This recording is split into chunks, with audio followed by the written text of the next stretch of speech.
So where in the Bible, and in which Bible, does God himself say that he is omniscient? Because he does say, hey, I know stuff that happened way before you existed. And he says, I know things that are going to happen after you die. But that does not mean that he is omniscient. He also says that he knows things that mere mortals like us do not know, which, fair, because he's a god, he should have access to information that we don't have access to. But nowhere does he say that he's omniscient. Again, it goes back to that quote from the Mothman prophecies that I always bring up. If a window washer is up on a top floor and he can see across the city, he could know about an accident that happened before you know about it. But that doesn't mean he's omniscient. It just means that from where he's sitting, he can see further than you can see. He has access to information that you do not have access to. Doesn't mean that he literally knows everything about everything that ever existed and that ever will exist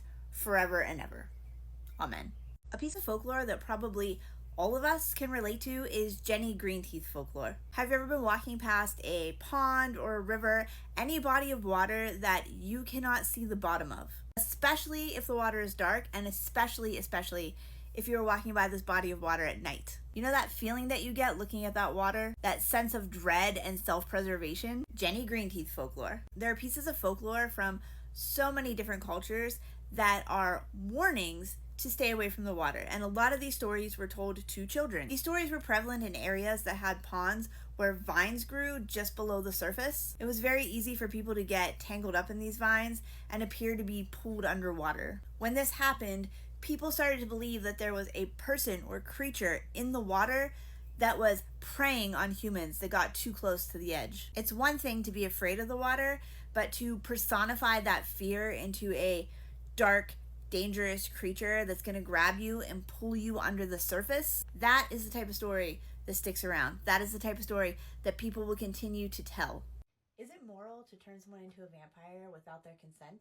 In most lore, vampires are hunters going after prey, but sometimes they will turn humans into another vampire. This is sometimes called siring, and it can connect a vampire to all of the other humans that they turn into vampires. In some cases, if the vampire who sired you is 86, it 86s the whole entire line. As an obsessive person, this would always be on my mind if I was ever turned into a vampire. In a lot of lore, a vampire turning a human into a vampire is a pretty quick process, so there's no time to get that person's input. So is it moral to put somebody in that position without their consent? A really extreme example would be the vampire Claudia from Interview with the Vampire by Anne Rice. In the books, when she is turned, she is 5 years old. Forever. In the movie, she was played by 10-year-old Kirsten Dunst. So she was essentially 10 years old.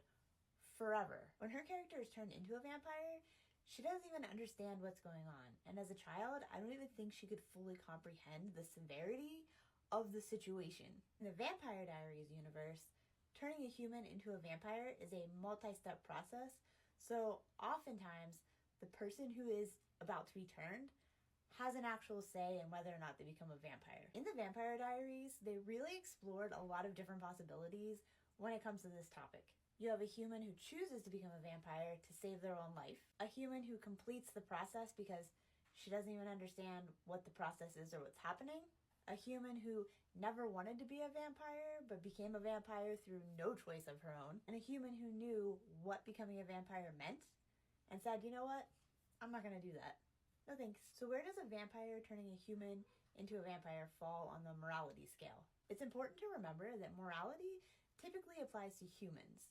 We don't expect animals to adhere to the same moral laws that we do as humans. And although most vampires used to be humans, once they make the transformation, there is a whole different set of morality for them. Once a vampire turns a human into another vampire, they are imposing that curse on them because all of the extra years that that person will live for the entire rest of their life will be subtracted from somebody else's years. So is it moral? Top 2 relationship issues, fairy tale edition. In a surprising number of fairy tales, the women are unconscious and sometimes not even alive whenever they meet Prince Charming, who goes on to be their future husband that they live happily ever after with. And a lot of people in fairy tales get turned into animals. So you would still be human, but your significant other would be a bird or a deer or some other forest animal. There are quite a lot of fae that you do not want to encounter. Let's talk about 4 of them. The first one is water demons. These are fae that can sometimes shapeshift and sometimes they just live in the water, like the Jenny Greenteeth folklore we were talking about the other day. They will grab you and pull you under the water. Number 2, goblins. But not all goblins, but there are some that really, really like human blood. Number 3, vampires that can shapeshift. This is basically the land version of sirens. They can shapeshift into beautiful women to lure weary travelers into their trap. And number 4, mares. Did you know that the word nightmares comes from this specific type of fae? Mares will sit on the chest of a person who is sleeping and give them bad dreams. They've also been said to cause sleep paralysis and to make the person who's sleeping feel like they can't breathe.